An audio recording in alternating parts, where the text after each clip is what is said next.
Hey friends, I hope everyone is doing well today. Welcome back to my channel, welcome to another video.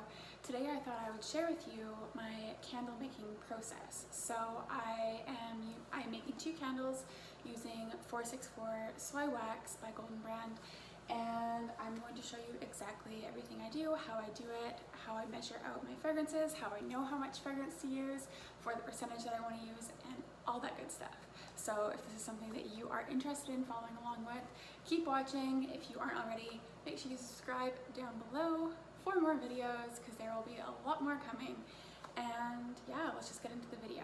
So I have all my proportions counted out on here. I will go over this with you, but I am making 2 candles like I mentioned. So for those 2 candles, with the amount of wax that fits in the vessels that I'm using, I need 342 grams. I do everything in grams because it is the most accurate. You can use ounces, but grams is just the most accurate. So I definitely recommend that to anybody. Got my wax, got my scale.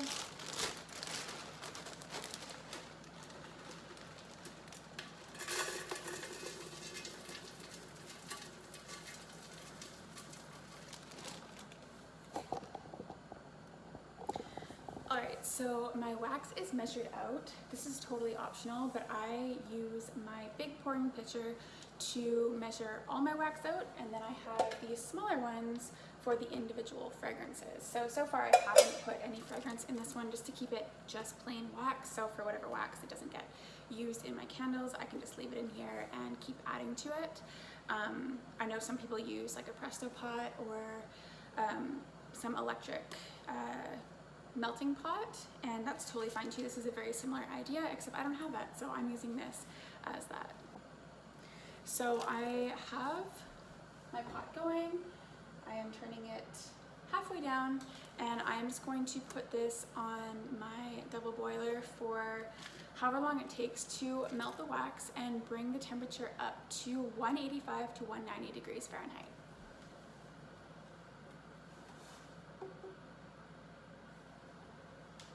So it's just going to sit in there until it is fully melted. You can stir a little bit as you go if the wax gets all clumpy or anything like that. But otherwise, just let that melt. So to explain to you exactly how I measure everything out, I know that my vessels hold 185 grams of wax / fragrance oil. So if I want 8% fragrance, I will do 185, which is the total amount, divided by 100 plus 8. So divided by 108 times 100 to get the percentage, or to get the amount, sorry. So that is 171. And then I do 185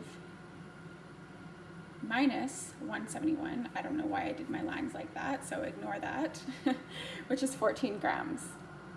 And then to check that it is 8%, I do 14 divided by 171, which is the amount of wax without fragrance oil that should fit into the vessel, and that equals 8%. So that is how I figure out my wax and fragrance oil. Obviously, the more wax you do, you just change the number here. You just have to know how many grams total that vessel holds.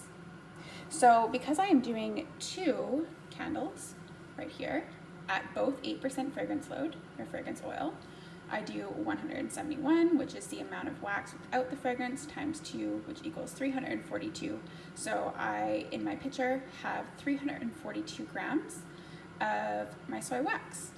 So that is how you figure it out. That is how I figure it out. I know there are several different ways, but that is just the best way to do it, so you don't have any excess wax / fragrance left over at the end. While we are waiting for the wax to melt, I thought I would just share some of the things that would be good to use or good to have when you're doing this process.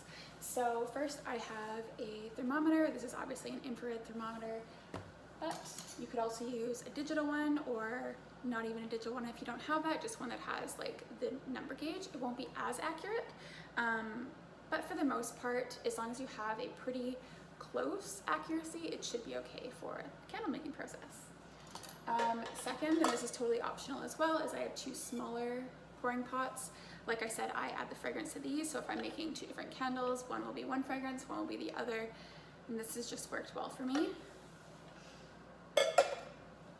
Next, I have another scale because my scale doesn't go to 0.01, so this is really good for measuring fragrance because you can get it very accurate. Obviously, I am using 14 grams, which is on the dot. It's not like a 14 point something, so it doesn't really matter, but for ones that are not exactly on that gram for the gram, I think that's the term, then you could use one like this that goes to 0.01.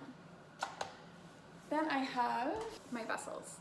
So I am using these black tins, and I believe the diameter of these is 3.15 inches. I'm not 100% sure on that. I would have to check to make sure. And then I have my wicks here, which for these candles, I am using the HTP 1212. And my wick stickers to hold the wick in place. You could use a hot glue gun or anything like that, but that has just worked well for me. The hot glue gun that I have noticed that once the candle burns down to the bottom, the wick moves a little bit because the glue melts a little bit. So that has just worked for me, making a longer lasting candle and for the wick to stay in one place. And then lastly, of course, I got my fragrances. So I have, in these candles, I will be using French vanilla, cappuccino, this is not very focused, and the creamy cinnamon chai. This is one of my favorite scents. It smells so cozy and so good, and I absolutely love it. So that is really all I have for this candle making process. My wax is still melting. You want to keep the temperature of the boiler at like medium heat, just because you don't want any water splashing into your double boiler. And if you don't have that, you could also use like a glass measuring pot or anything like that that is heat safe. But for the amount that I'm melting, I just like to have the bigger picture, and it just makes things easier. One other thing, because I'm only making 2 candles, it doesn't really matter because there's lots of time between when the wax is ready to pour after you add the fragrance, because I'm only doing 2.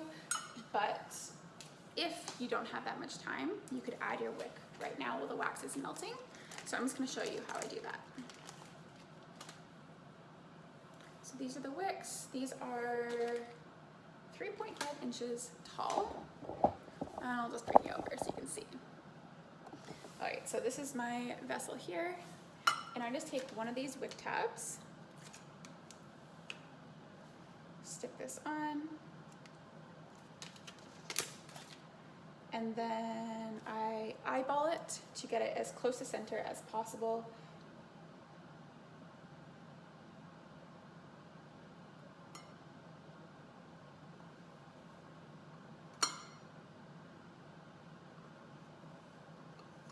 So once you get it as close to center as possible, you can just push it down with your finger.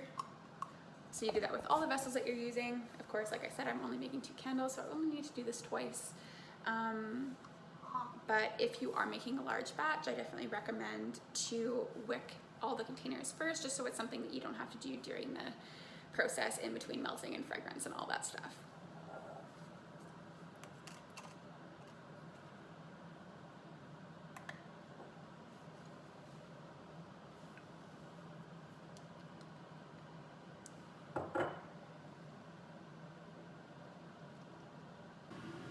If anybody has any tips to not spill everywhere, let me know. That'd be fabulous. But I have both my fragrances measured out, my cappuccino, my creamy vanilla chai, and my wax is melted, so I'm just going to check the temperature to see where I'm at.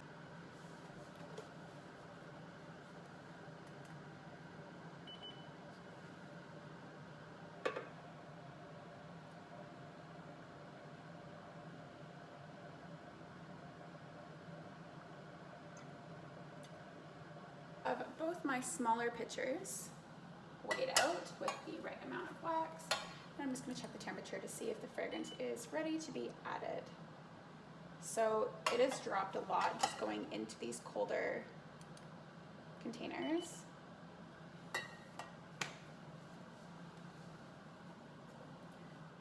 So we can add the fragrance.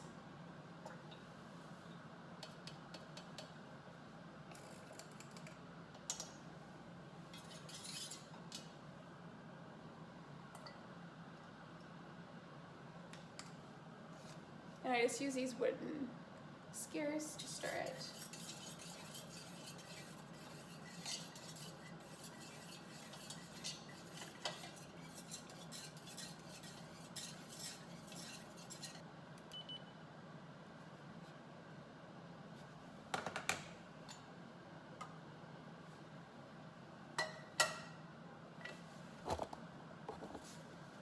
So we're just going to pour the candle. You want to pour the wax really, really slowly. The wax is at about 135 degrees Fahrenheit.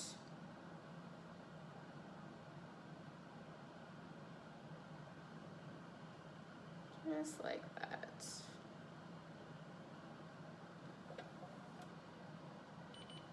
Yeah, 136, which is perfect pouring temperature.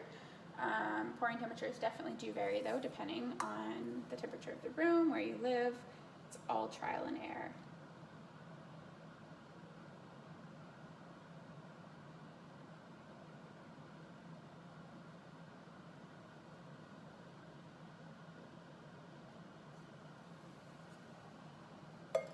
And then I use these to just make sure the wick is centered. So this is literally just one of those bag clips.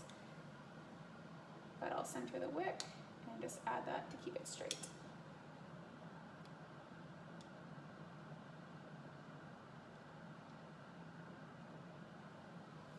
That is really all there is to the process. Now we wait, and I typically will let the candles cure for about 3 days, and then I will do my test burn.